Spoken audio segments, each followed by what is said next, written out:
Kahkewistahaw, mitagyapi.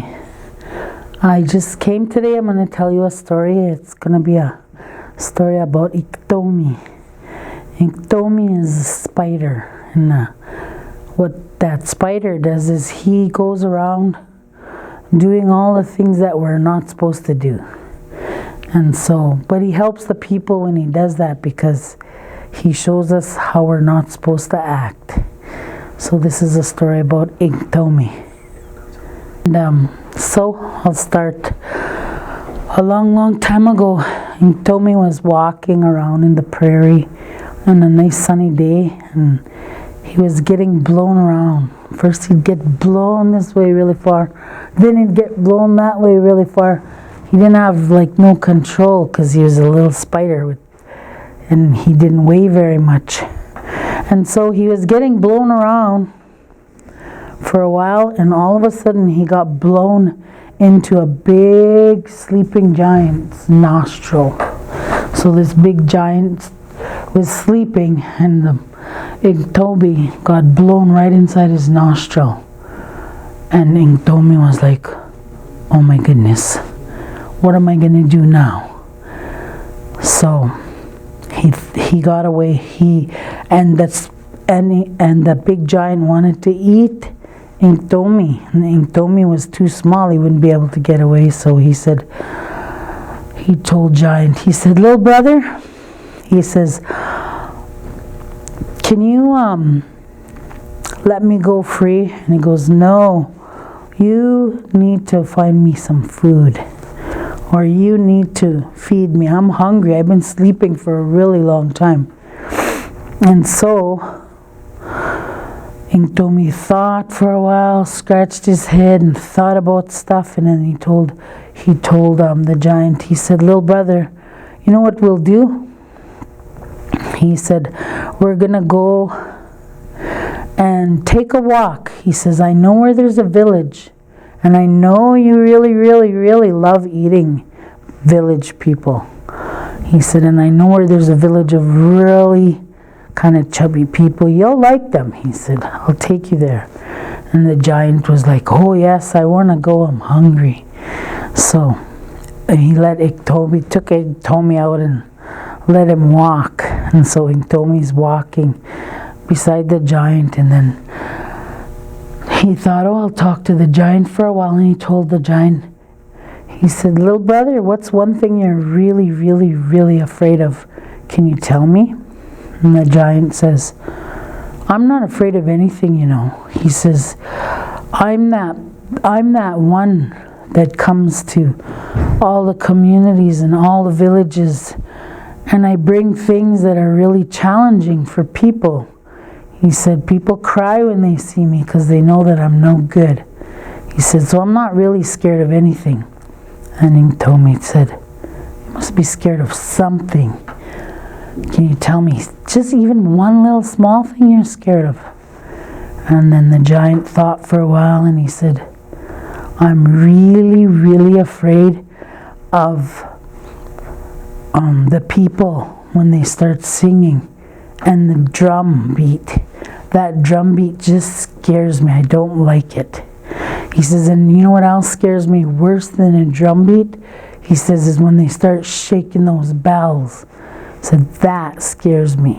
Iktomi was, oh, well, at this village they don't have anybody with drums and nobody with bells. And in our language, Iktomi is a liar. That's what that means, the liar. And so Iktomi told him that. And he said, so let's just go to the village. And there's not going to be drums. There won't be no bells. And you can scare the people all you want before you eat them up.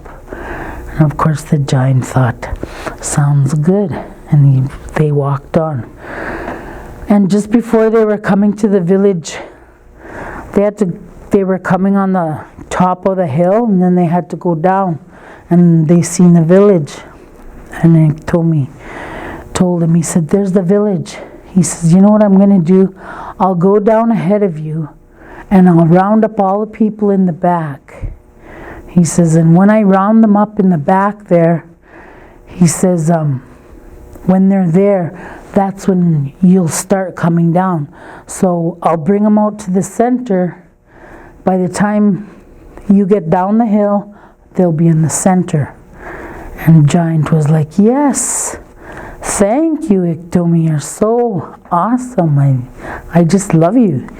And so they went, the spider went down, Iktomi, and he went running, and he went running through the village, and he said, come and meet with me, come and meet with me, everybody come behind the teepees. So they all went behind the teepees, and then Iktomi told them, he said, you know the giant? And the people's eyes went big. Yes, we know the giant. He goes, well, a giant is going to come here, and he's going to try and eat all you villagers. He said, so what you got to do is just act like nothing's going to happen to you. He said, just act like that. Go to your teepees and get your big drum and put your bells on, your dancing outfits on, and then we'll all meet in the center. He said, I'll give you the word. So all the people said, okay. So they all went scattering and got dressed really quickly. They had their drum ready. Then Iktomi said, come on. He said, come over here. So they all came out to the middle, and just when the giant was getting into the village, that they started hitting the drum. And the giant started breathing really fast. He was scared, because that was his one biggest fear. He heard the drum, and the people started singing. And then the people started dancing, and their bells were making lots of noise. And the giant just couldn't handle it no more. He was hyperventilating. He was like going all purple, blue, every color. And he just fell down. That was the end of the giant right there.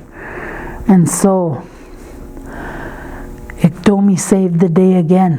He showed the people how to act, and he showed the giant his true nature, that he's a liar. But in this story, the one thing is, all over the place, all over North America, the people struggle with different things that come into their community, like poverty and addictions, policies, everything that you could, like for instance, the residential schools, the foster care system, all those things come to our people. And our people sometimes feel really down and lost and just like hopeless. But the drums picks up their spirit, and the dancing picks up their spirit, so that they're able to deal with all of that, and they chase that giant out because they remember who they are. And that's the end of the story.